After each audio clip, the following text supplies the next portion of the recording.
So this is a business booster for everyone who's taken the GCSE EdXL Unit 1 multiple choice exam on the 23rd of May 2018. If you are one of my students who's found this video, make sure you share it with everyone else in the class, because I'm hoping that it will be a really useful tool for you. The video is going to give a little bit of information about some of the key parts. The booster is going to be split into two parts, so there's a second video, so make sure after you've watched this video you do watch the second one. I'm not going to cover everything, but I'm going to cover the bits that I believe are the most challenging in this multiple choice question paper tomorrow. Market research. You might be shocked that I would start with this, because market research is definitely not the thing that is the most difficult. I'm just going to draw your attention to qual, as in quality information, and quan at the beginning of quantitative, as in quantity. So qual, quality, is opinions and judgments. Quan, quantity, is numbers. That's the one thing that people sometimes get stuck on or a little bit confused in the exam, and that can obviously have a bit of a negative effect in the outcome of your answers. This is a typical exam question. It's about primary market research and examples of primary market research. I would like you to pause this video in a moment, give yourself a couple of minutes, then restart the video and the answers will pop up. So make sure you pause the video now.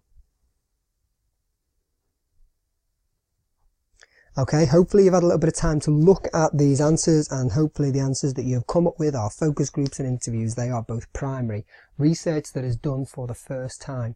Interestingly, from this list, as a result of this, we now know 3 methods of secondary research that could be used by the examiner in the future.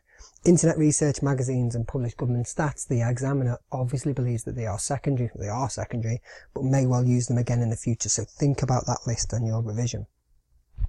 Market maps. I've put at the top a diagram that compares 2 features of a product. Most students can draw a market map, but when you ask them for the definition, they quite often struggle with it. You will get the opportunity to provide 5 definitions at the back of the exam paper, market map being one of them potentially. So, a diagram, it's one of the few diagrams that we have in business studies. As you can see, this is I think 2016 or 2017 paper. This confused a lot of students when it was in the exam paper because they could not find the gap in the market. Most people up until this point were probably teaching, and the gap was where there were no competitors. This question was indicating the gap where there are the least competitors. So the gap was where there are 3 competitors, because the other quadrants have 5 competitors each. So look for the least products, look for the least competitors. That is where the gap is. It may be completely blank, but it may not. This is a really a key bit when we're trying to interpret it over this section here, where we've got 3 products. Luxury, filling, that's the quadrant. This quadrant over here, luxury, light. Light, every day, and filling, every day. That's the way we interpret the graph. If you have a look at this exam question, you can see there is a genuine, bona fide, complete blank gap in the map.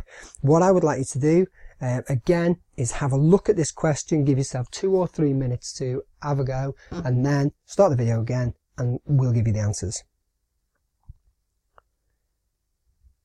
Okay, so hopefully you were able to have a go at this. One of the first questions was, where's the gap? A bit of an obvious question. And the answer to that was A. We were looking in high quality, wide range. There was the gap. But the second question was asking you to interpret it for some more information. Is there competition for specialist butchers? Specialist butchers? 3 people up this side. Yeah, there's definitely competition for specialist butchers. So this was a slightly more complex market map question, which was asking you not just to find the gap, but also to take some information from it too. Market segmentation. Market segmentation quite often comes up with market research. It comes up in terms of market research in data analysis. So you might be given information and asked to interpret it. I'm just putting this slide in just to remind you that sometimes we look at customers and group them together by the characteristics of their buying habits. So for example, we may target customers because of their age. We may target customers because they are either male or female, and we might create products to meet those needs. The definition of market segmentation is obviously important, which is in blue, but just thinking about that we do segment, this will also be useful for Unit 3. No exam question to go with this one, just to remind you. Added value. So Added value is when a business is able to take a product and increase its worth. So buy something for maybe 10 quid, sell it for 15, you've added value of £5. Now, Bob doesn't usually quote Cheeseman as a way that many of my classes will remember these 5.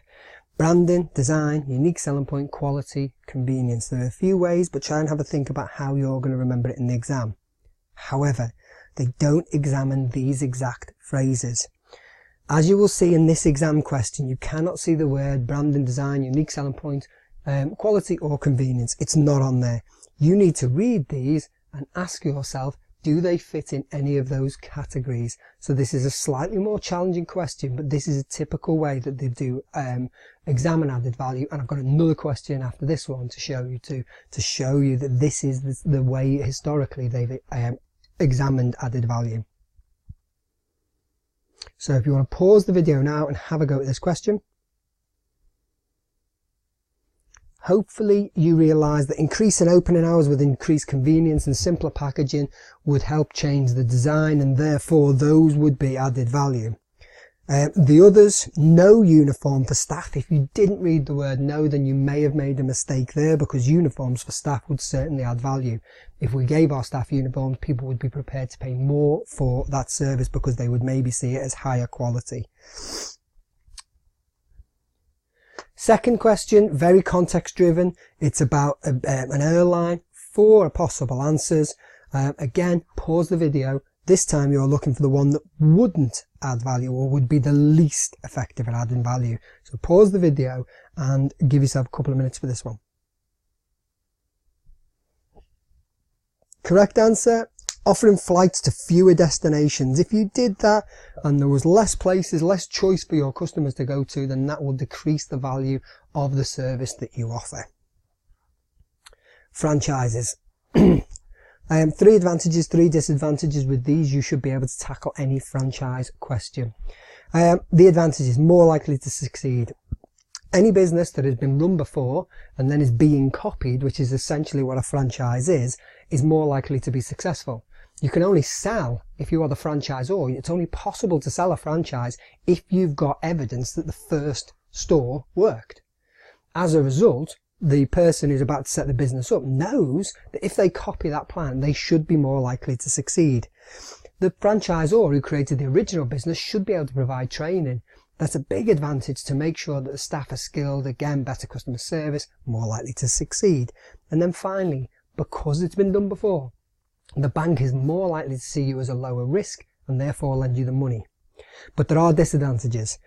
As a result of buying this franchisor's idea, the franchisor will expect an expensive, potentially, setup fee, a one-off payment up front in order to use the business name, to take on board any training, any supplier knowledge, anything that they are going to provide, and it could be hundreds of thousands of pounds.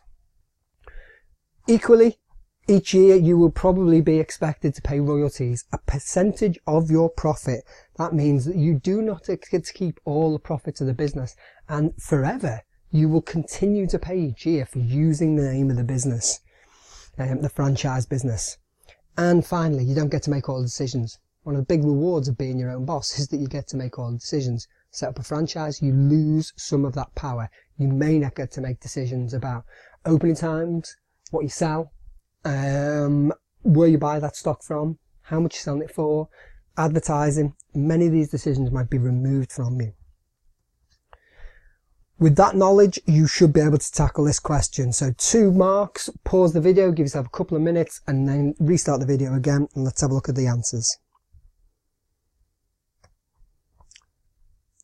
These answers should be pretty straightforward, bearing in mind the previous slide that we've just had a look at. If there's any problems, just review this part of the video again. Next, I'm looking for 3 advantages of buying into a franchise. Same applies. Give yourself a few minutes, and if you want to pause the video now. Okay, hopefully you were able to come up with 3 answers for this. First 2, and then final 1. when you've got a question like this where we're looking for 3 correct answers, what you might find is, well, I think I've found 1, I think I've found 2, but I'm really struggling to find 3. When you get to a point where you think, do you know what, I can't find the advantages, then start to say to yourself, which one of these are disadvantages? If we have a look at B, a franchise makes all their own decisions. Now we know for a fact that that isn't even true. It can't possibly be right. Franchises do not get to make all their own decisions. It is not an advantage of being a franchise. Therefore B is absolutely wrong. A franchise pays lower rates of value-added tax. You will not have been taught that because it's just not true. They have thrown a few business words at it and they're hoping that people will forget the skills and the things that they've been taught by their teacher, the knowledge that they've been given by the teacher, and will pick it because there's some business words in there. But it's just not accurate. What you need to do is start, once you get stuck in a question, is maybe flip the question and say, right, can I identify wrong answers? At the very least, you should be able to rule out 1 or 2 maybe, and then that might just give you a choice between the last couple of answers that you're wrestling with.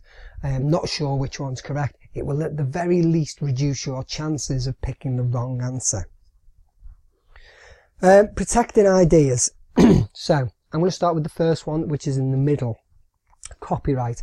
Imagine you're in a classroom setting and you are about to write a short story, and you know that the short story is going to be absolutely amazing, and you're worried that somebody may see your idea and do something with it, and you want to stop them. So what you do is you stop them copying.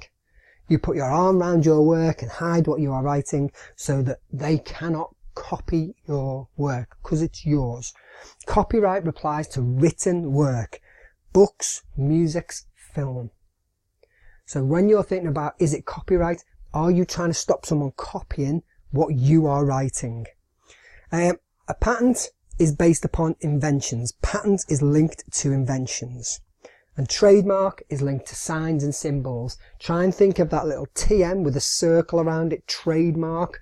You'll have seen historically next to logos, next to slogans. The TM, that's what it's protecting. Exam question.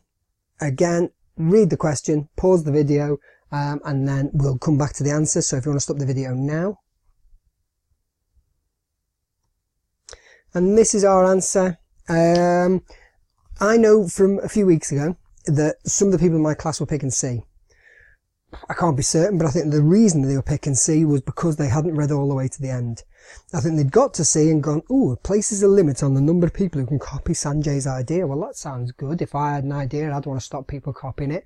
And effectively, that's what a patent is. You are trying to stop people copying it.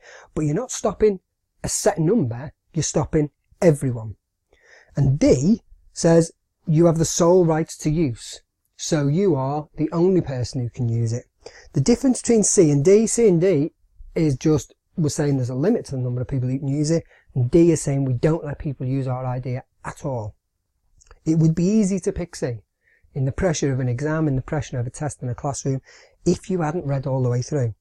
And again, making sure that you are asking yourself, maybe flipping the question on the head and just saying to yourself, could it possibly be that? Is this the wrong answer? Rather than looking for the right, is it the wrong answer? And when you've got 2 very similar answers, really read the question again and come back and be really careful in selecting the right answer. This is our last little topic before we move on to the second half of the video. Calculated risk.